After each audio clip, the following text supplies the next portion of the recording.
গ্রামের ছোট্ট এক টিনের ঘরে থাকতেন সৎ মানুষ আব্দুল কাদের।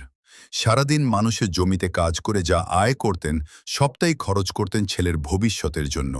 তার একটাই স্বপ্ন ছিল, আমার ছেলে একদিন মানুষ হবে। কিন্তু সেই ছেলে রাকিব খারাপ বন্ধুদের পাল্লায় পড়ে জড়িয়ে যায় নেশা আর জুয়ায়। এক এক করে ঘরের টাকা, মায়ের গয়না, এমনকি বাড়ির আসবাবপত্র পর্যন্ত বিক্রি করে দেয় সে। প্রতিদিন বাবা চোখের পানি লুকিয়ে বলতেন, বাবা, নেশা ছেড়ে দে, তুই তো আমার শেষ আশা। কিন্তু নেশায় অন্ধ রাকিব বাবার কথা না শুনেই চলে যায় জুয়ার আসরে। সেই রাতেই বুকের ব্যথায় মাটিতে লুটিয়ে পড়েন আব্দুল কাদের। হার্ট অ্যাটাকে শেষ হয়ে যায় একজন অসহায় বাবার জীবন।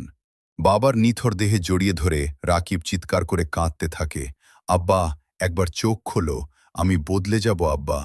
কিন্তু তখন অনেক দেরি হয়ে গেছে, কারণ সময় চলে গেলে পৃথিবীর সব অনুশোচনাও কিছু মানুষকে আর ফিরিয়ে আনতে পারে না।